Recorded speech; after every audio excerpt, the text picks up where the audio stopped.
Sing grace, how sweet the sound that saved a wretch like me. I once was blind, but now I'm found. Was lost, but now I see.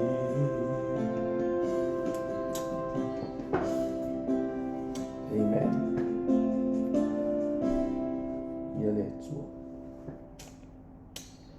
Praise the Lord.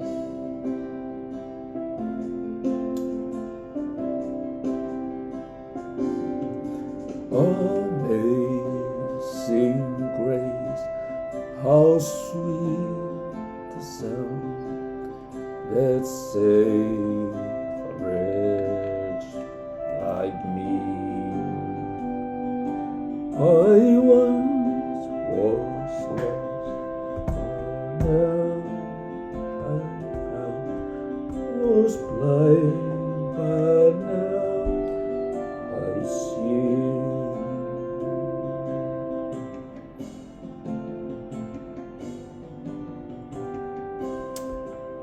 Le tua ya amele ave sau tau longa pati nai di ai le tua nei tai au mata ngo fie le tai au langi le lei le lofa maleanga le lei o le tua ya e pata lofa tuai sio watu pele sa moa mai lava i na yo tatou tamama tina matutua ya ola vai nai whanau ia me se fo ia le tapua inga au na tofia le atua i lea la whanga po lea fo i whata whaitaulanga i lea nuu ma lea i tū mālo ia i ia le atua mālo le soifua manuia le nei tae au e whatalo whatua i porkala mo le leinga i le nei fo i aso matango fie i le soafa manu mālo Yesu Keriso ia ae tātou tele i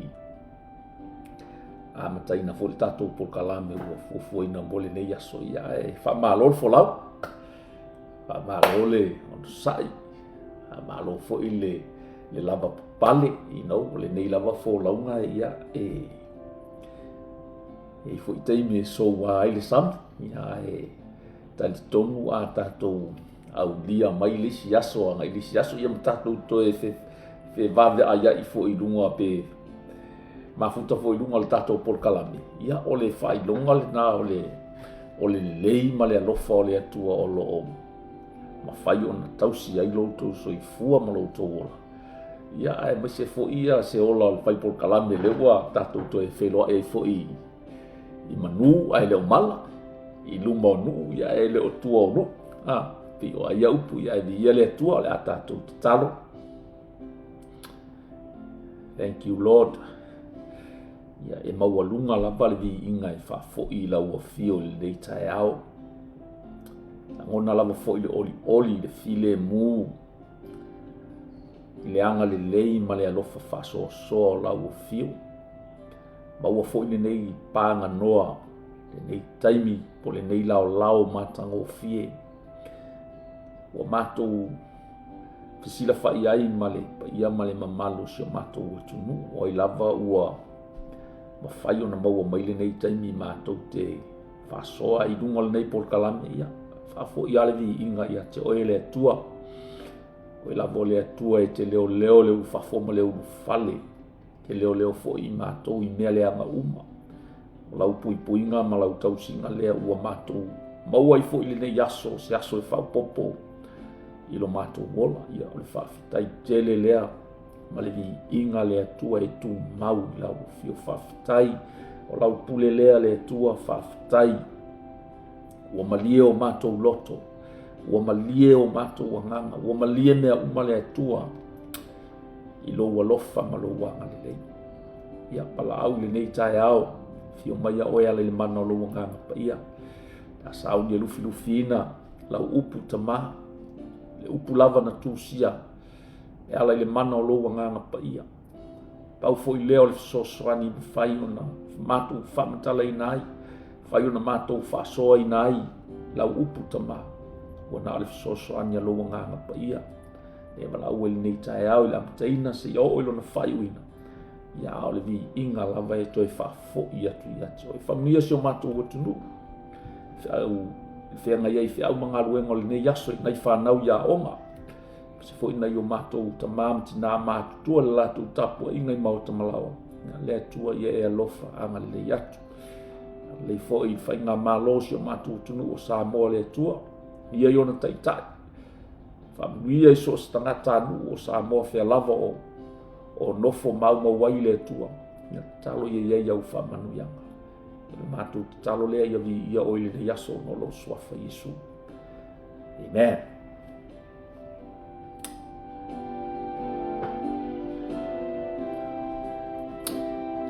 Praise the Lord.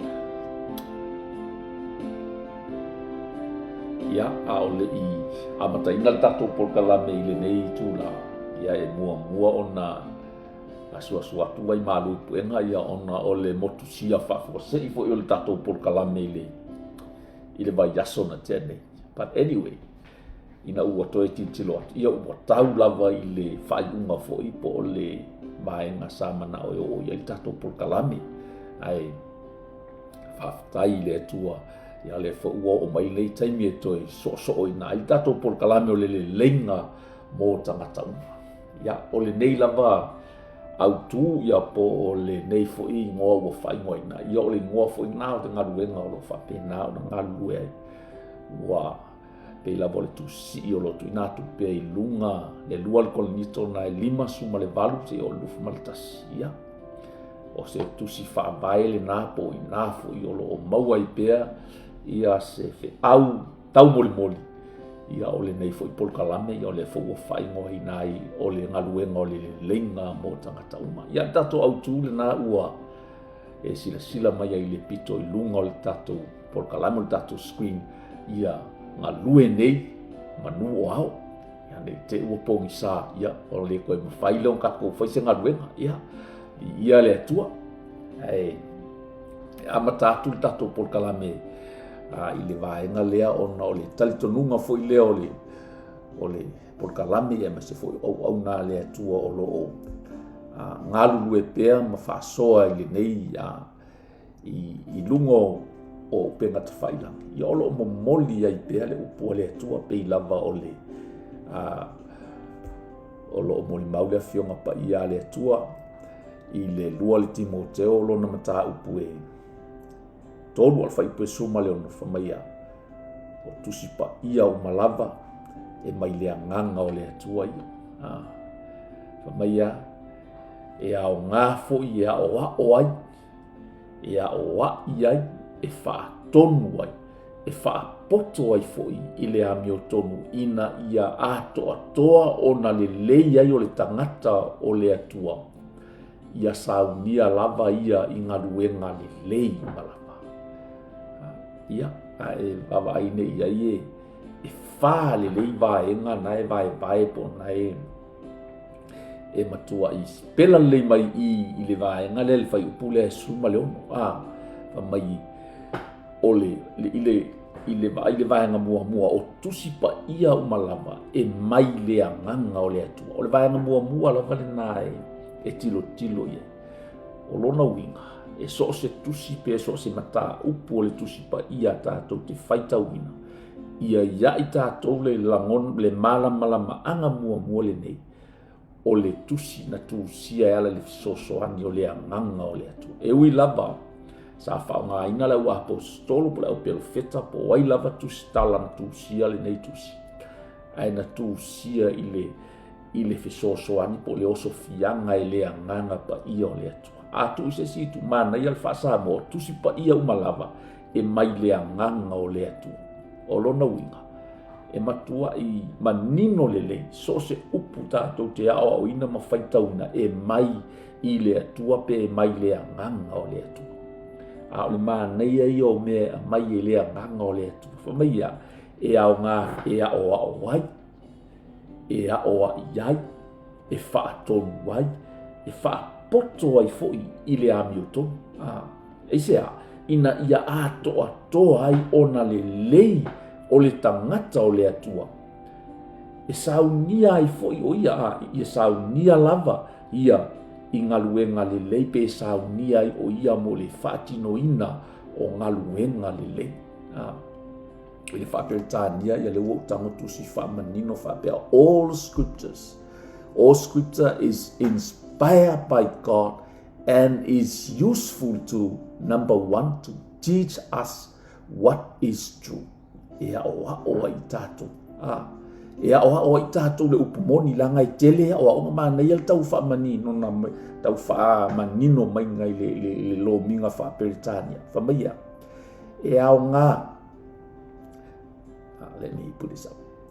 It is useful to teach us what is true.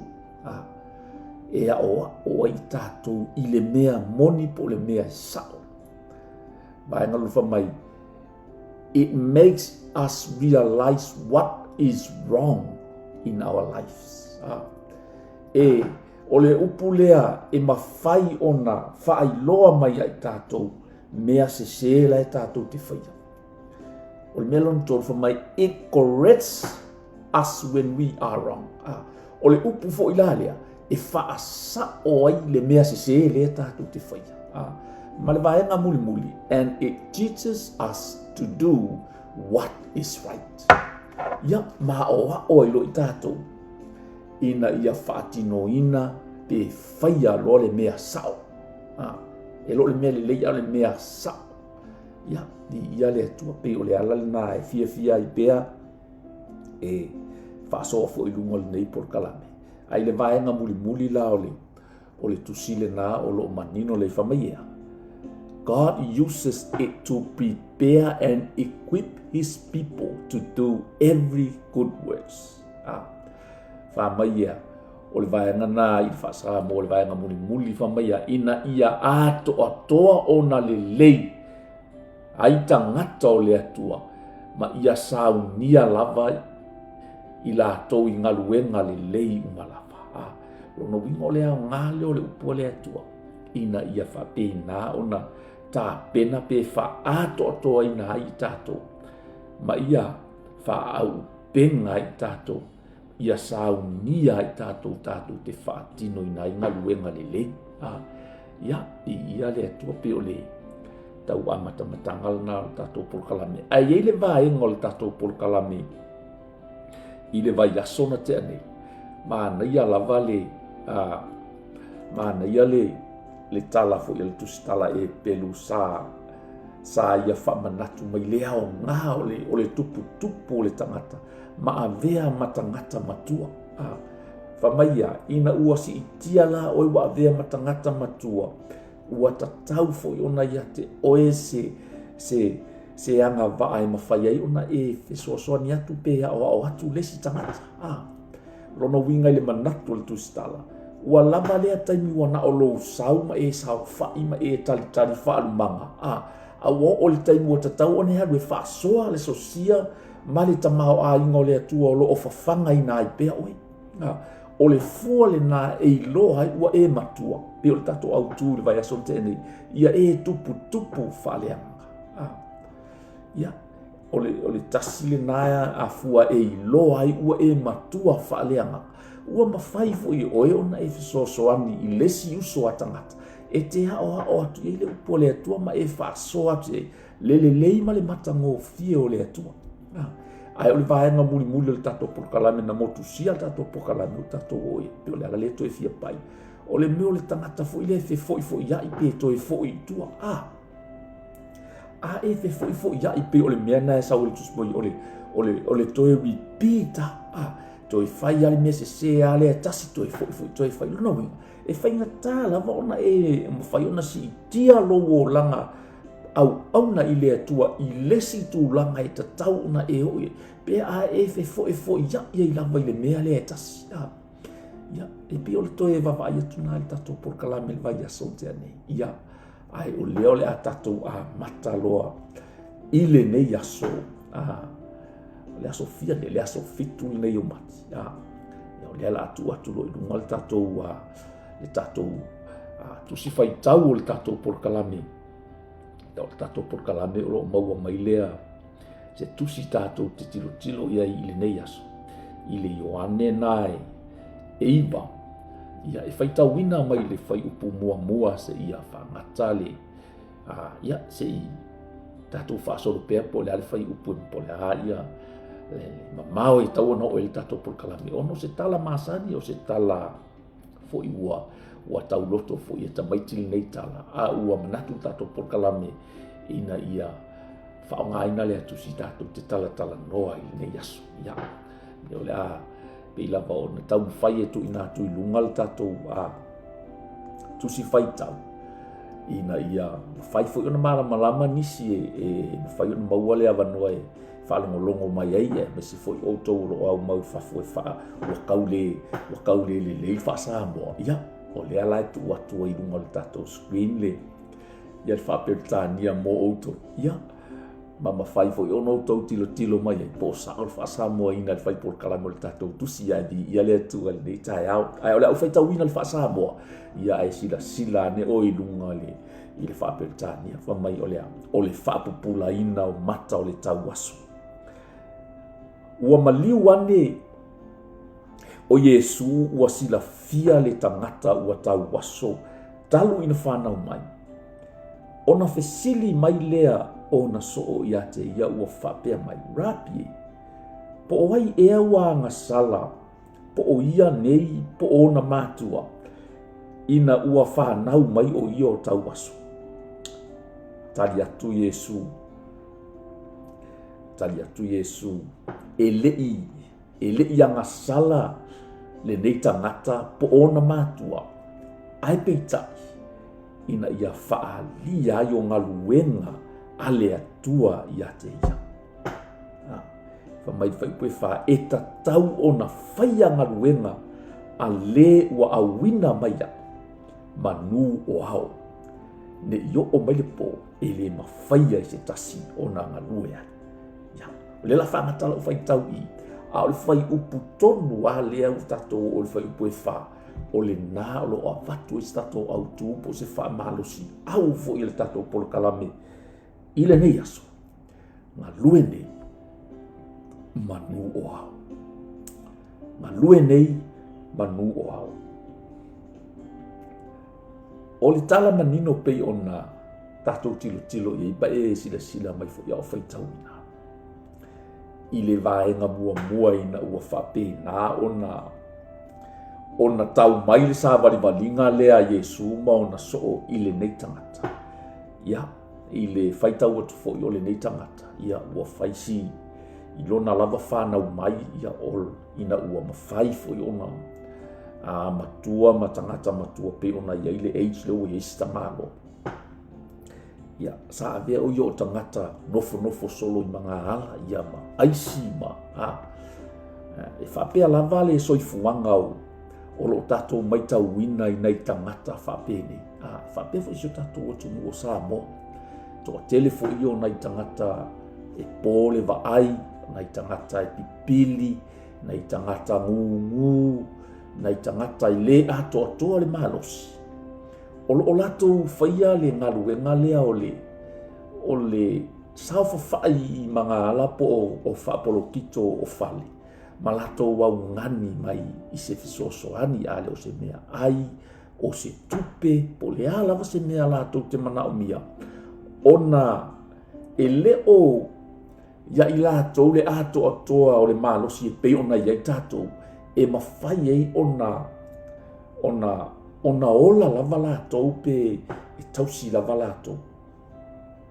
O le ala le nā e tato te wa aia ina i nei tangata i lunga o ta whaala po o luma fo i whapena fo i nei i atu uolo o mātou au mawai whapena fo i nei au stadia e toa tele tangata tangata homeless ia o tangata le atoa le mahalosi e nofo solo i luma o mangala i luma o whale o loa e isi ai ma whapena ona lato wau ngani mai ai tangata mo se fisosoani whapena fo i lale ba ai i le tala le ni whamaia ina ua wa ai atu i lato ai fa mai la le fesili le au so na la to fesili Yesu po le a wa oi rapi o ai wa la to fesili ile tu langa o lo ia si tangata pe wa la to fesili ngia le situation po le tu langa o lo ia ai le o fase fiso so ani mo tau ona fai pe o le vava aina ia ile neita fa pesa tau ona ma ia tu lo le au so o le ile neita ngata instead o le fesili pe anga sala pe o le ala ai fa tu Yesu a meta te le o tu i loe a me le la ko lo se si fa tu i lunga pe la tu lo se si tu atu ye se vai po se me ai pe o fa se so o le mua fa mai le o ha o rabi o ai o le e tangata nga sala po o na matua so le wo fesili le tu langa o le tangata ai pa mai lo tala Yesu me tala Yesu fai petu o talia tu Yesu ele ianga sala le nei tangata po ona matua ai peita ina ia fa lia yo ngaluenga le atua ia te ia amen ia le atua it is not because of his sins or his parents' sins. Jesus answered, this happened so the power of God could be seen in him. Ina ia mawhai o na whai ai le ngaluenga le atua ia te ia. Pe ina ia mawhai o na whaali ai le mana o le atua ia te ia. Mana tua fo le tatou tala whaasolo le sa amatama ia le amatama le tatou pukala. O le tele o mea na whaatino i nei whai ngā malanga. Ma whaava ai le atua lo na nuu i le matau tia o le atua.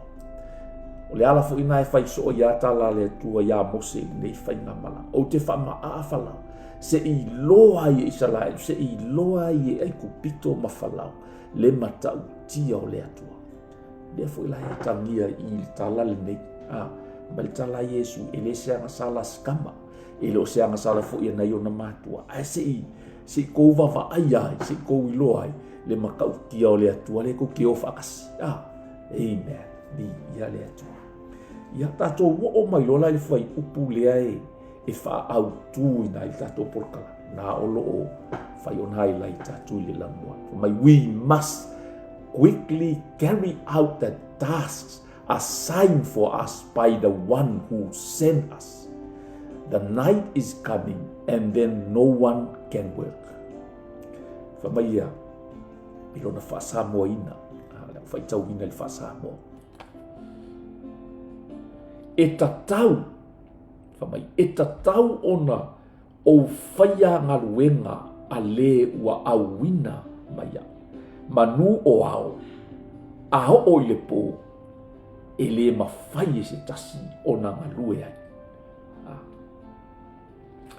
Ia tatou nofo la ititi i le whai upulea walanga e whai a silo lotole o le saunoanga lea Yesu. Whamai e tatau ona o whai a ngaruenga a le ua auina maia, manu o ao, ne io o mai le po, e le mawhai ai o na ngalue se tasi.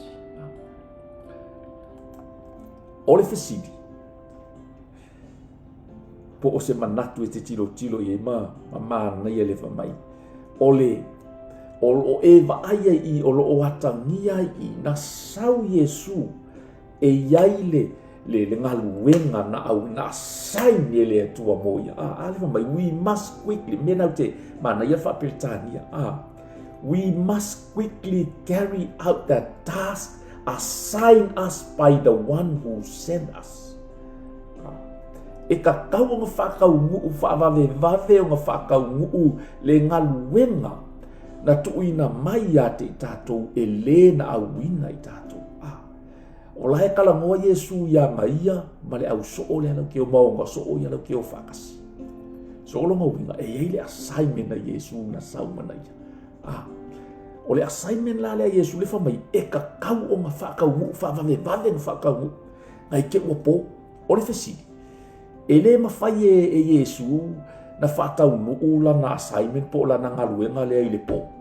o le kongu asau kilo mai i le fai upu fa mai langa ke ua po ele mafai o ngā galue ai sisi ia a tonu e tātou te e o tātou i la o ele ngā fai tau o la o ia tilo i le whaata ua i la o tilo le whaamtalanga lea Yesu e tatau o na whaanati nati o na whaatau nuu le wheau na awina mai e tātou manuele i pō e mawhai o na o tangwai ia te awa ia Yesu ele na le ao e mawhai na nganu e Yesu pe pongi sa po le a lava le tau e ngalue a Yesu mai o lo o ngalue le atua e ho o mai lava le taimi loinga e ngalue le ao e ngalue le pō so se taimi a ngalue le atu fo le malanga le ka ko ke pa fo le malanga i le taimi na tuli loa mai ai farao ma fa mai o le sa tu luma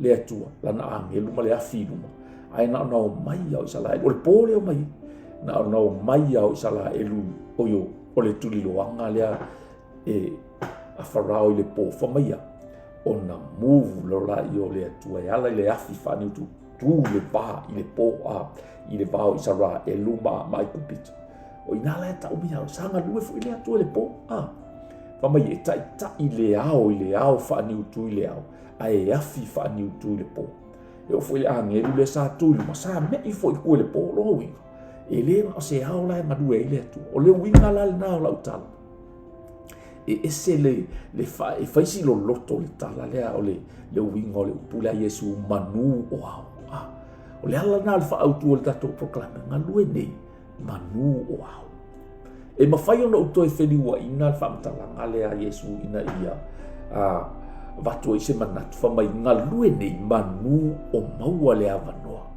manu o iai le taimi manu o maua le awanoa manu o iai le taimi ne iyo o mai ne iyo o mai le po pe o mai le taimi e le mawhai ai ona e toe ngalue ia ona le mawhai le ona whai o sene vi ia le atu ai o lesi mea mana i ono va i fai fa mai we must quickly carry out this task ele i mana o Yesu e toe fa masino pe toe tala no le nei tangata o fia maua se fesoso o lana tala le na fai lono auso ia fa nati o na fa tau mu le fe au na awina mai ai tatou mangu o hao vi ia le atu so tatou o lola ia ile whaatau uina o le mai ua whetalai atu a Yesu i nei upu o na wheanu i fo lea o ia ile ele o na whaia lea o le palapala i le wheanu ma ua nini mata o le tau aso i le palapala wai o lae tala noa a Yesu ua mata nanga lue mai u whetalai atu Yesu i nei upu ai longa winga o lae kala ngoa a Yesu i langa kala le nga whai i le auso au maka fo inga mingoi e whaakingo le ngalue ngā lofa i le nei tangata i ia le atua whamai ua nini ai o na mata ua nini ai mata o le tau waso le palapala o na whaapea tu leo Yesu i ate ia aluia i nā mulu i le ta e lenga i se loa o lo na winga pe a whaamatalaina o le awina o na alu lea o ia ua mulu ua toe fo'i mai ua vaai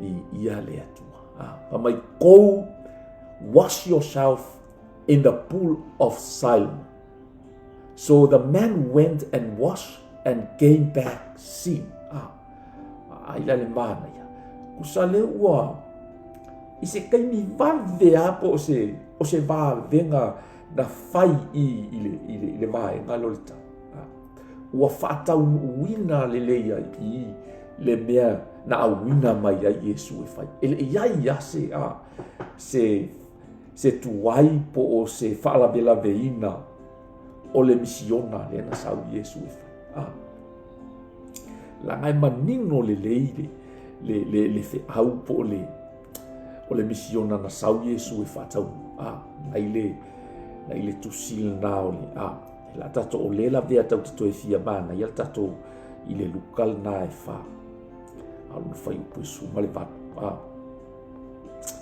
mai fai upo fu male vatu ua yo ulunga le anganga o le ali awawa na faau mai ate au e fola le tala le ie matitiva ia ko ila kasi le kangaka ko inga kangaka ia ela vele li sile pe fu o tau wasu ela vea i kangaka makikiva fa mai wa awina mai au ia e fa malo lo ie loto momo e tala ile sa lotonga ile tafeanga ma ia pupula mata o e tau wasu ia le lau saua i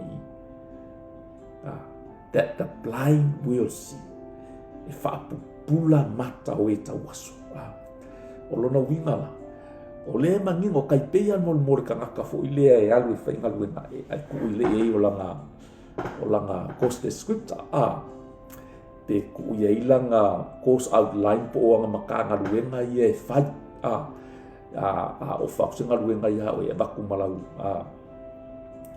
course lea o le mea lea o au makafa i o i e whai so i le saula Yesu o lea kau ke mai aku i langa i le whamakalanga o anga makafa i o i ngā saua i ma wha uinga i o ia o lea la dea mai ia ma le whamana ma le whapupula inga o maka o kawasu ai la le maanga ia whamai ia ngai dunga le the Spirit of the Lord is upon me, Jesus said, for he has anointed me to bring good news to the poor. He has sent me to proclaim that captives will be released and that the blind will see. Le aku sa afa piala o au le o le course descriptor le pole ye o kango tik le va nga le that the blind will see wala le wakasi le ka waso le fa pula amen, and that the oppressed will be set free ia pole tangata fo ilae ina ia fa malo lo ina le loto momo ke lo le kele yo kanga loko momo kele kangaka loko momo loko mafa kia kasi lea mai ka kele le bor kangaka loko momo e kele mafu anga ya lai unga loko momo kangaka fa mai e tala ile saulo tonga ile tafeanga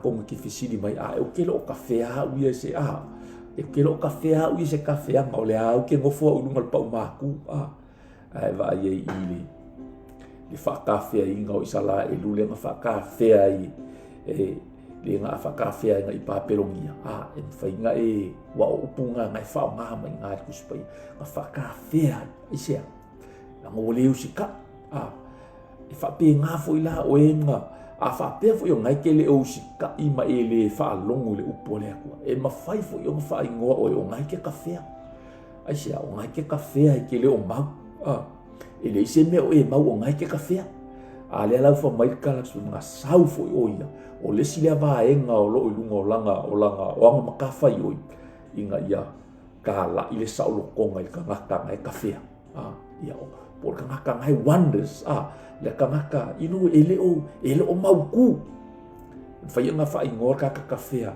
ka kale le longa se me ia alu i pe alu le alo alaku ale fia i alu i e kafea solo ia pe ka ka ngale mau solo ai aku le falo le ainga alaku i ia afi kainga ainga nga so de la so ia le ko ya ai ai falo lisi ai e mau solo ke fea lo wai solo fa mai kala ku spe kasilia makafa yo inga sau Yesu ma fa winga Yesu inga ia kala ia kule saulo konga ia ke oi la fa pertania for my and that to set the blind, proclaim that captives will be released, the blind will see, and the oppressed will be set free.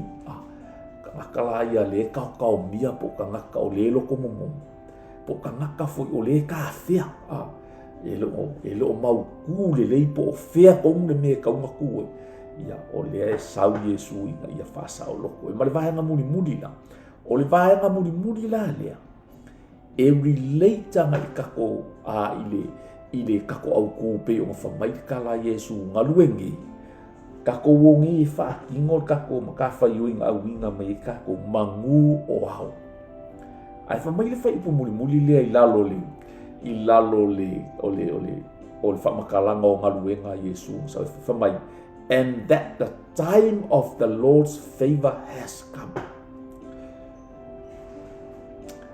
I le whaasamoa o whaasamoa i nei whaapea, whamaia.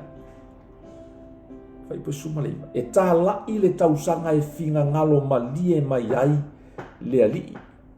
O le ale, tau le e ka au te leilo pete manino leili i le whaasamoa pe whai tau whamai. E tā lai le tausanga e whinga ngalo ma lie mai ai le alii. But au whai tau whaapetani al nai le mai. And that the time of the Lord's favor has come. And proclaim that the time of the Lord's favor has come or it's here. Po le kaimi o le alofa tu no le atua o lo o yai. Pe o le tu fata singa la le na o le autu ma le vaenga lea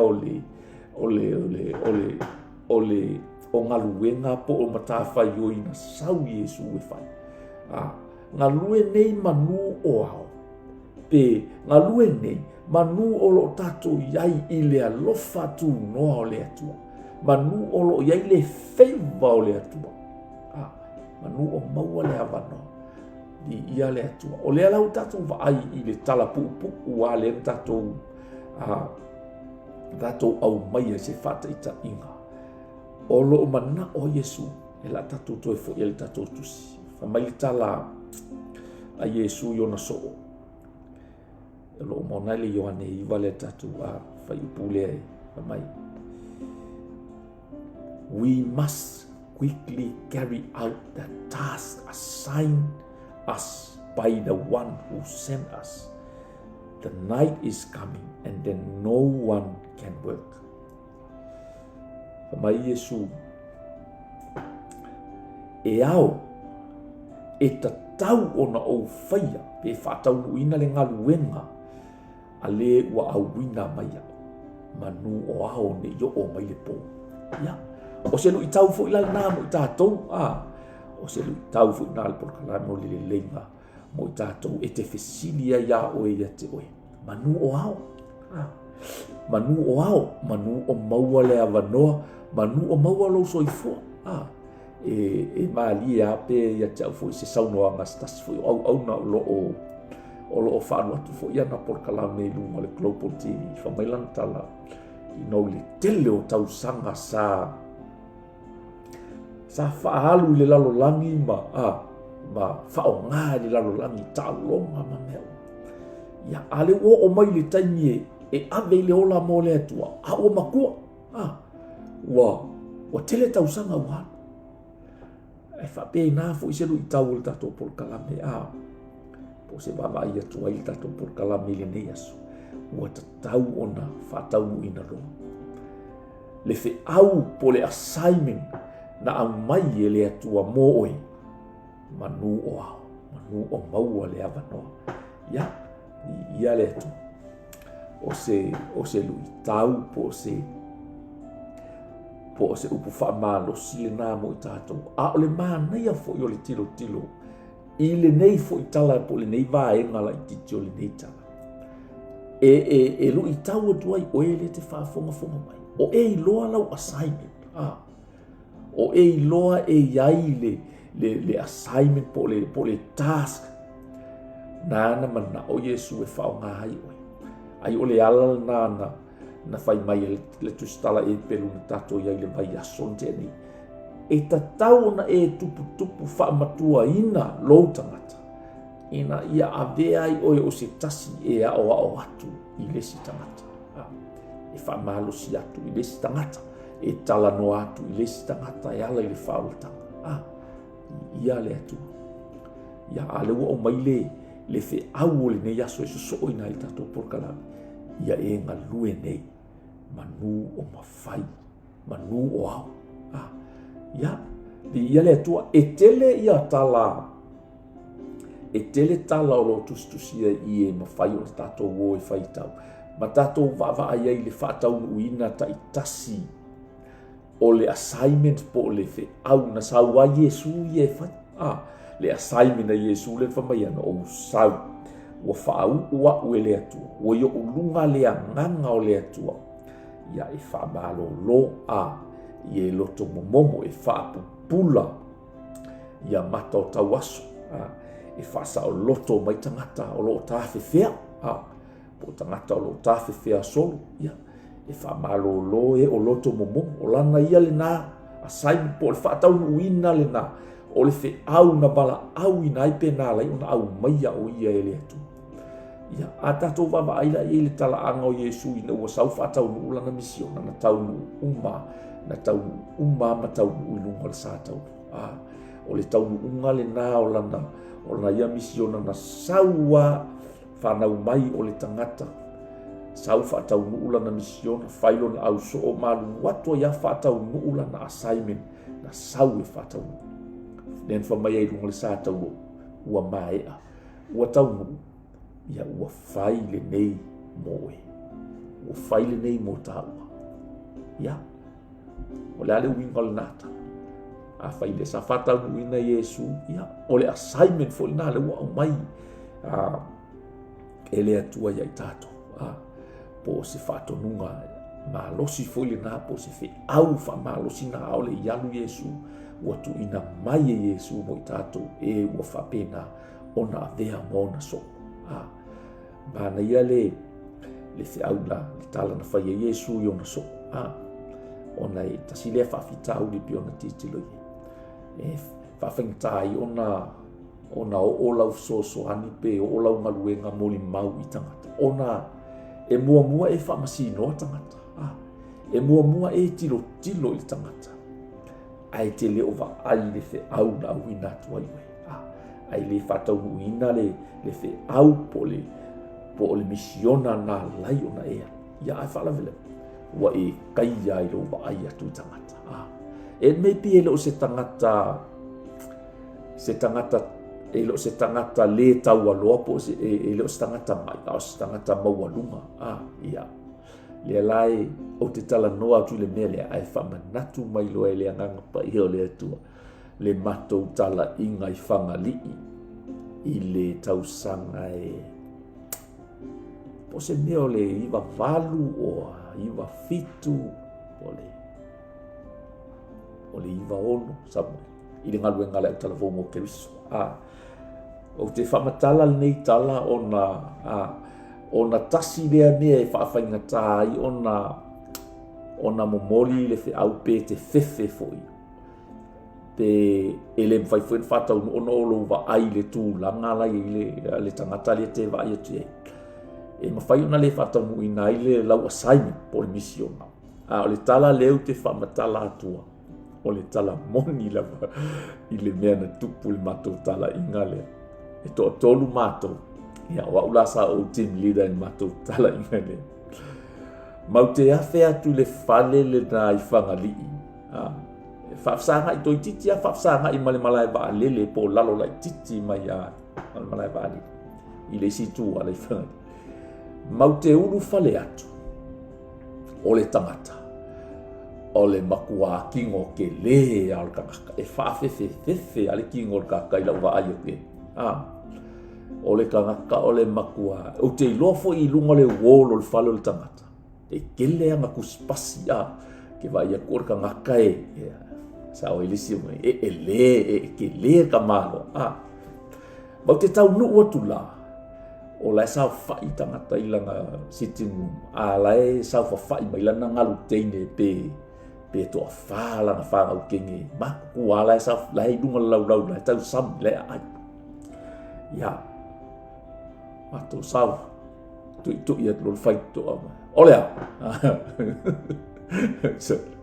ia wa o le ka fa ngoi aku se ava ngoa mau ke wa ko kongu se I momoli se fai ma ko sai ia nga fa mai ia o mai ko fa pe ni ya le leo ka o le ka ka mo ko I pa u wa le leo ko mau mai o mai ko ia sau ngoi le ar ko sa va ia kau maka ko lo fo la sanga ya wa mako mai te mo singa bangoa se I mako kala moa ko ai le lofa maleanga le leio le tu kukulunga kulu wa ko oi ko ke ai mala fa ngau tenge soli ke va I le alu le kalie ke ko ia lu le kalie la ko ai ngale ai ma kongi se wa makanga na femingi wa leilo nga se me wa ai mai mako au kaule ya nga ngei ya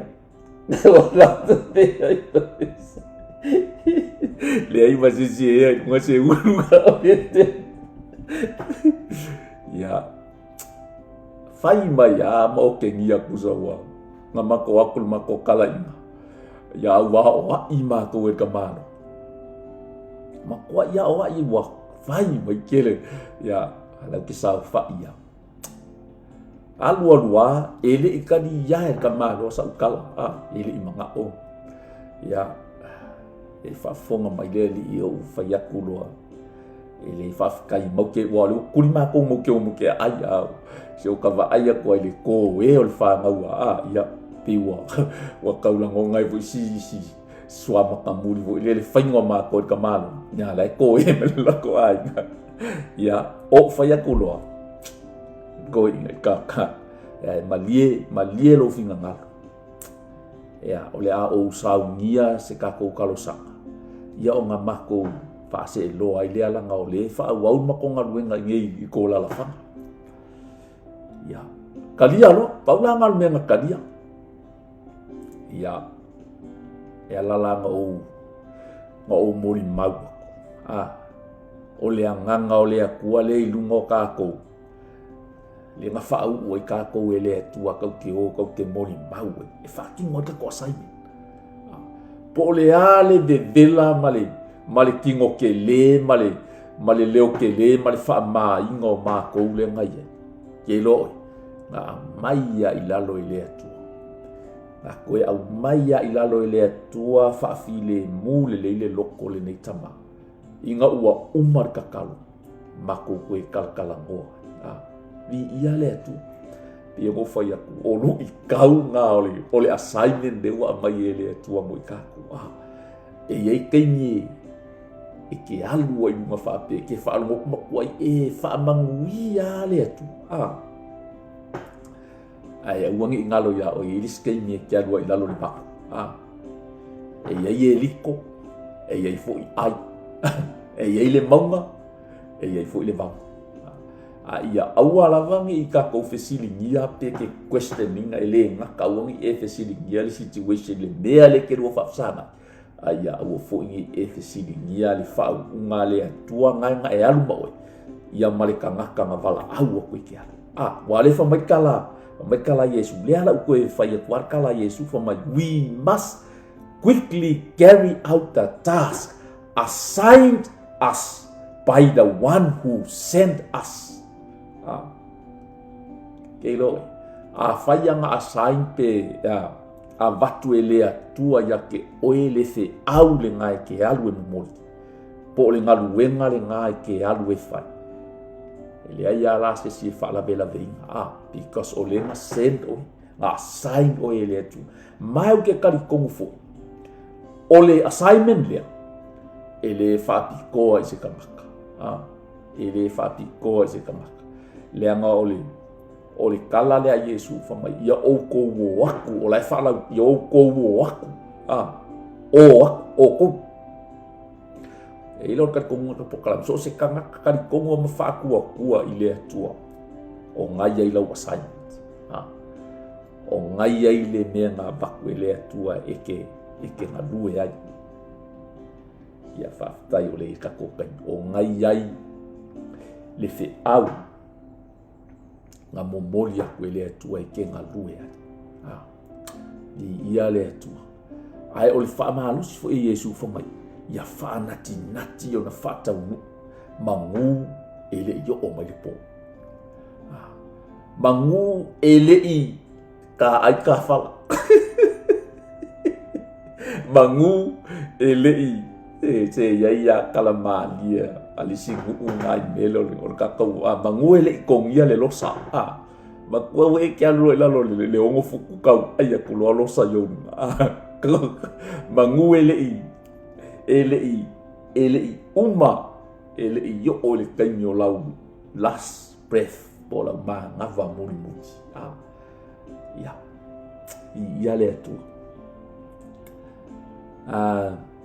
famaile fai umaile fea ngai ngakuai ia la kango pe ma kule tus la fo kusi muli fea ngai ngakuai kai sakalia malaki ia fai umai al kuso malaki amen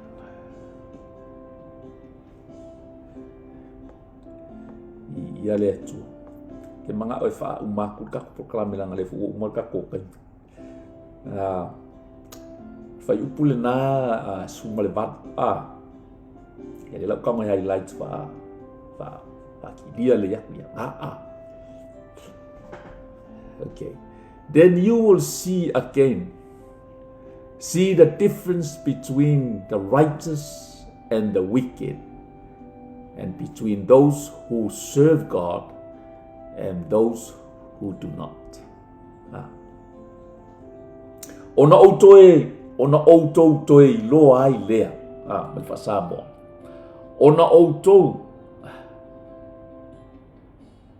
outou toe loa ai lea. E ese le amio tonu, ma le amio leanga. E ese le ua auna I le atua, ma le ua le auna I ate ia. E ese mea nai lua. E ese le tangata amio tonu ma le tangata ola le amio leanga. E ese fo I le tangata auna I le atua, ma le ua le auna I le atua. Ia, o se lo I tau mo I tātou ia po se au e whau mai na tua I tātou por kalame o ma fo I tātou I tūla. Ma ai po le ala o assignment. Ai po le ala o assignment po le ale kola le tua I lo so I fua ma lo ola. Ia whaatino nei manu o ao.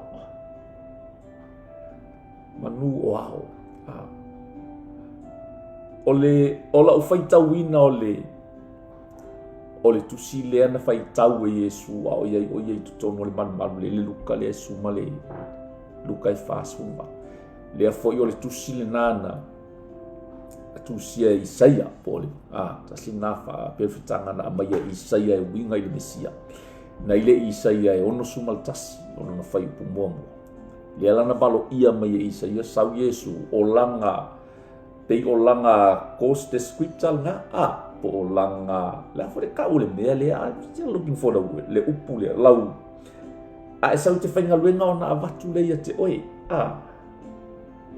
okay o au matata ye fai o makawhai o ye fai ai whamaila le tala Yesu fai tau ngātu whamai wai o ulunga le anganga o le atu o wana whaau umai ia tea e whaatino ai la umtawhai o umai e lisi mai ia o te tali tono e whai o toi whapena al tato por kalame le nei e le ngata e whamalosi au o e whai upule na ia e iloa le ese ngolo wola I le ami o tonu po le ami o tonu ma le ola I le ami o leanga ia e iloa foi le ese nga o le auna I le atua ma le auna I le atua a le atato fai tato to e foi ia le tato au tu o le nei aso I le tala Yesu. We must quickly carry out the task assigned us by the one who sent us. For the night is coming, and then no one can work. Ia le atua. Au maua le nei lao lao, au maua le nei avanoa. Tātou te ola ma soifua ai. Ia bea o se tātau langa. Ia fai o se tā au nanga o se tā au nanga mo le atua nai nei taimi o lo tā maua. Ia le atua. E le toi maua se taimi whapene. You know, o te talitonu foi, and that's the desire of my heart. O le naunau ta inga foi le nao lo loto, o te whaatino i nai le nei por kalami, ona o se mea na maia e le atua. Ma u whaonga i nai le Global TV, o se awala e momoli atu ai foi se whea. Ma o wha maa losi atu ai atu, o e lo usoa keusia, lo usoa whatu atua, e te le o iloa le leilau assignment, e te le o maa fau ma mafa i lo duty. Po o le vala aua le atua ia te oi. Ina ia vea le dato au tufa mai ngalue nei manu au. A vea le nei se au. You know, I really blessed, and I'm so blessed to see this. It's like a command po se timan. O se timan le a mai e Yesu lon au so se away ku yalo su e vale pe le nga sala ai po le nga sala nga maku ai ka ko wo fa ka u le mea nga vala au ina i tato ma mu o mau le avanoa. While we are in the favor of God, a o yai le taimi o le alofa tu no le atu tato te so soani atu ai ya Fole te whaafonga mai le nei tai au te le Italia Yesu Keriso. O nai te wanda, po nai te ta whea. E te le oiloa tonu po o whea le mea tasi le nā. Ngā watau po le tasi le nā. Matawha yoi na sau Yesu e whai. O le tasi fo ina ngā watau o le nei ngaruenga. O le ngaruenga o le leinga mo tangata. Peila po le tusi. O lo tu ina tu pea le lua le kolonito e 5 alo no fai pe suma le valu pe a maua so taimi te faita e tai pe mai pe sia i wa ngani mai le atua e ala atu le au apostolo e ala atu ia i mato uma o lo fa pe na na moli atu por kala me lungo le nei TV e tasi ale au ma fa moi se i pior oi se i fesoso ani atu ia te se i lavea ina oe pe a fai o nai te le loa se i whamalo si au oe pe a whapea nai te le o manino i le tūlanga o le wala aua le atua ia te oe ma se i pou oe ma se i whamalo si au oe ia e mese foi o i mātou ina ia mawhai pea o na tātou ngalulue pea manu o au ai le i o mai le pongisa i ia le atua ia a fai te le Italia ina Yesu Keriso e fai watu por kalame me fa peato e te mana o mia pe ila mo si nei fo i tau waso wa leva o na tau waso ai na sau Yesu e le i faatali Yesu e le i toe baba ai Yesu pe se anga sala po sea no sau wa Yesu fa mai fatau uloa le vala au na au wina i tato. Te whape nā fo i le va ai atua le atua i ate oi. Le va ai mai a Yesu ma le alofa i ate oi. E le va ai po le ale tu langa nai te iai. Ai va ai atu i lo nā alofa i ate oi. Ia. A whai o nai te ta whea o nai le o mautu lo o langa po o whea tonu e tu ai. Sau Yesu e whasau loto mai oi. A whai o nai mo momo lo loto. Ono ni mea watu tupu i leo langa. Na sau Yesu e whasau loto oi. Ia whamanui atu le atua i ate oi le nei. Tai ao e mese fo i nei taimi. A whai fo i o nai te tau waso i le nei tala. O loo whapapula i nai le tau waso i le tino. Ai uma i le tala. Ua whai ei whi nauma. Ale au ari ia. ua fai ai fetunga ina po o aina whapupula ina le. Ua tau ai Yesu o le tangata ngasala. Ala fu fa atu se wani e fa fe o na fa malolo e se tangata ngasala na fai se tangata ngasala se va venga ai au o le taimi mua le ua whapupula ina i se tauas. Ya, mai lo mai Yesu. Ua whaalongo Yesu ua tuli fafo si tamatau aso le ua le na ave tutonu fail na mori mau mua e le tali tonu wa le au tusi upu ma le au falsa e le tali tonu e le tali tonu o Yesu na wha malolo ina ai maisi na wha atino le nei ngalue ngā lofa i sāpati wa ati ni ai o na tua ina Yesu o le tangata ngasala ilo na soni o le sāpati whaalongo lo Yesu fa mai wasila fia mai whai upunai whaafufonga Yesu o whetau ni whasamo ua whaafufonga Yesu ua lato tulia o ia itua ua ia sila fia o ia o na whaapea atu lea i ate ia po ua e whaatua i lea talii o le tangata ua tali mai o ia ua whaapea mai lea li ie o ai ea o ia ina ia o whaatua i ate ia ua fetalai atu Yesu i ate ia ua e vaai i ate ia o ia fo ile nei ua tau tala ma oe na whaapea mai lea o ia lea li ie ua o whaatua lava o na ifo lea o ia ia Yesu. Amen. Yes, Lord, I believe, the man said, and he worshipped Jesus. Amen.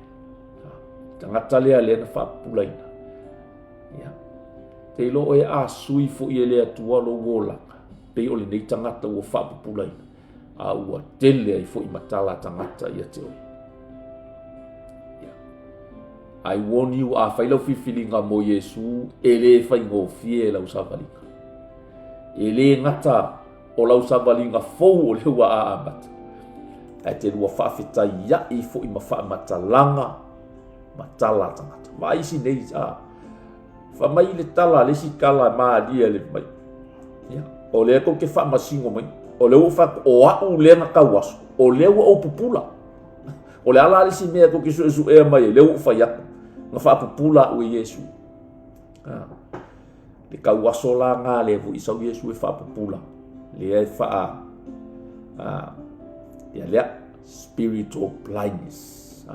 Le kawaso ke lea le fia wha pupula Yesu. Le kawaso wha lea nganga. Le kawaso wha lea nganga lea le whai kawaso ya mea. Whai kawaso ya mea. Ke leo ka ngaka e whai kawaso ai le i pupula. O lai pupula mata le tinu. O lai kawaso wha lea nganga. Kawaso fo ila ngā le manga o Yesu e wha pupula. Ai ke kalia lo Yesu. Pula lo maumaka. Langa o Yesu le ngā sau e wha pupula. Lo tau waso i le tino. Ma lo tau waso wha lea nganga. Ai le mawhaionga e pupula. Pea e le kalia le li inga sau e wha pupula o. Mana ia o le neitala. Ni ia le tu. Ba ia i wakuli fafo kang. O le wakuli fafo ma le fongo. Wakuli fafo mai le wha masingonga le nga whai. E o fo i o nga mākua.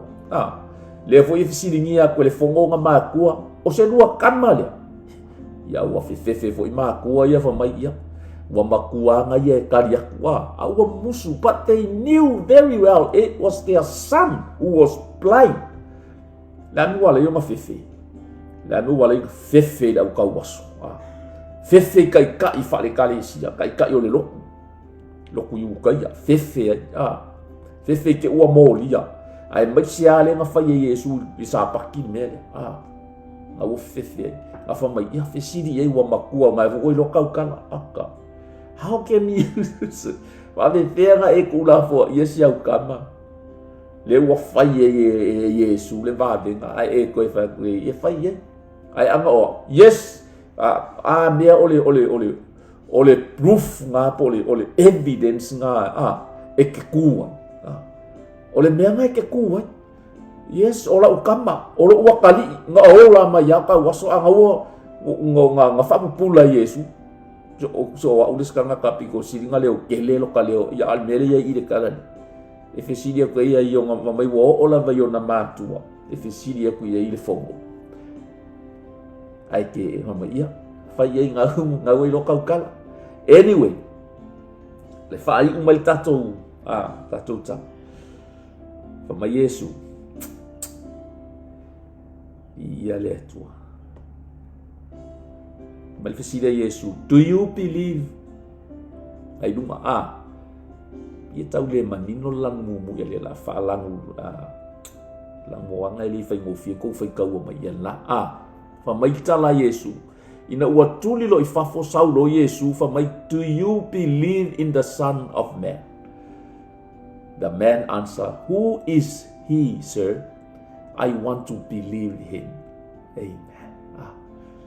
Ia le oai Yesu oai le nase i o utali tonu ia. Mai lo tala Yesu, you have seen him, Jesus said, and he is speaking to you. Kakakongwa le kalongwa ya oe. Le tangata nai fa malolo oe. Mai lo malitala, yes Lord, I believe, the man said, and he worshiped Jesus. Vai nga mana ia la leo le respond al tau asole ina wala to e tau i ma Yesu. Ai fa fitai fo ele uman fa malolo o na lu i lo Yesu. Ele tu ula fo ia i lo le leia Yesu e ia le mea o le atu. Lang o le mea lea ia fa alia i le mana sidi ese o le atu. Ele ngata e fa pupula ina lo na tau waso le tino. A le ala o fa pupula i malo na tau waso fa le ngaka. Wa fa mai, who is he? Ele i loa e tau waso. Nga fa alongo ya Yesu. O Yesu aren kau kala ya. O kangaka i mo ya Yesu nga kango ngingi pala mangingi yo maka fa mo keruka ele usa o pupula. Ai o mai i nga ua. Wa fesiri ya Yesu. Ina mangkuala le pupula le usau pupula le koe fe kawinga le ma Yesu o le usau pupula le koe sau kawas mai lo la natal mai la o le pupula mai nga maka ile tino le wanga i lo ma Yesu fo mai lo la e o tala Yesu le fisi, do you believe in the Son of Man? Ya fa alongo ale nga ye ai le i pupula lo na nga i tangata ele vai fo ilo mata le ya Yesu taimi fa ale ala wa ai kingo ya ima fesini ya Yesu e ke kali komu le kamakale ma na yal na ta ingosi mai, who is he, sir? I want to believe him. O ke manga o ke fa kua ya mai lo Yesu ya o ya komu wale wa e va ai mai o le tau tala ma oe. Amen. And then this man said, yes, Lord, I believe, the man said, and he worshiped Jesus. Ya. Bailo maltala Yesu e fa umaltato por kalame. Then Jesus told him, I enter this world to render judgment, to give sight to the blind, and to show those who think they see that they are blind. O le whaamasinonga o na whaapea atleo Yesu, o le whaamasinonga o le mea lea na o sauai. Na o sauai i le lalolangi. Ina ia lātou wā ai o e le wā ai. Ai e whātau aso ina fo i lātou o e wā ai. Ia. Ia le atua. Tana ia ka ngaka fia popoko lai whamai o lai loa se mea. O lai makua kau waso wha le anganga. Lai whamai o lai mana malam. Ale makua i kau waso wha le anganga. Amen. Wae pupula. Anga pupula loa maka o kau waso ngā ua kele ka ngaka e wha o lai. Le lai whamai Yesu ngā o sau o le mea le ngā o sau e. O ke sau e wha masingo le lalo langi.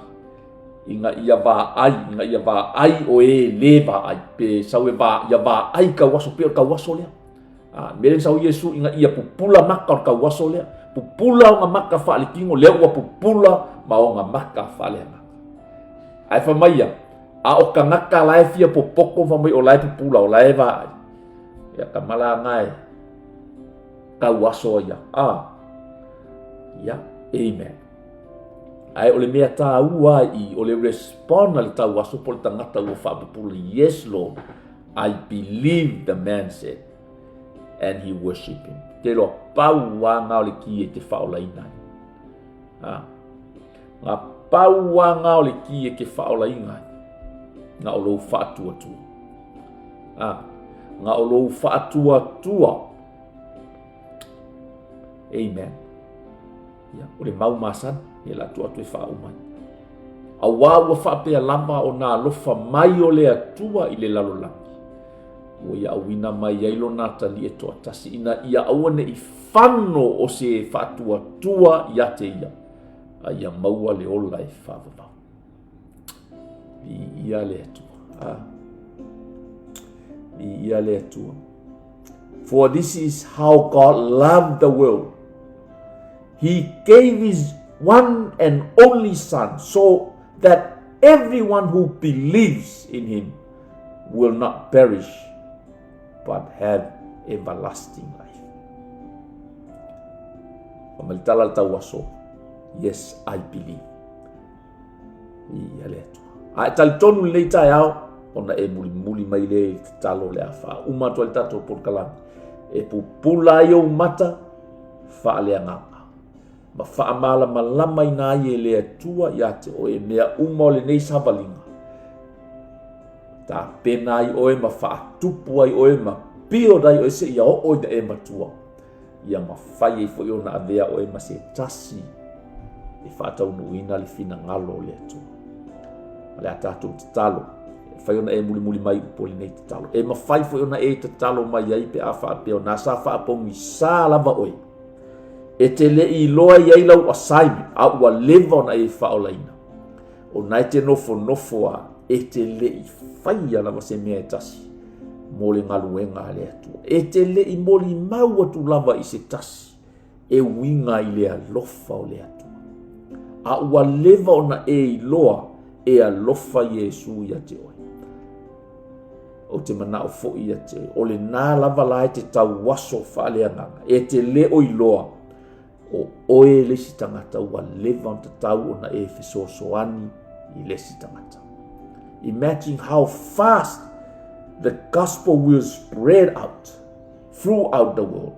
Te aka uwhai ngā lulue o matangata whātua e momoli le neifia. Tātou te talo.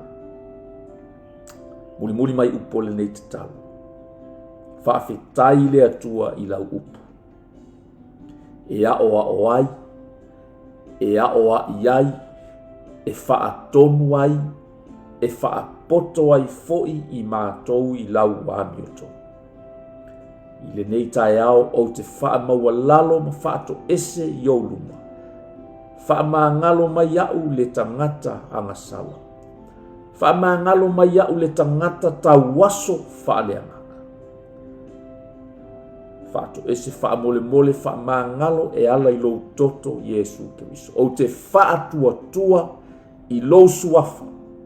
O te whaatua I lou maliu ma lou toto.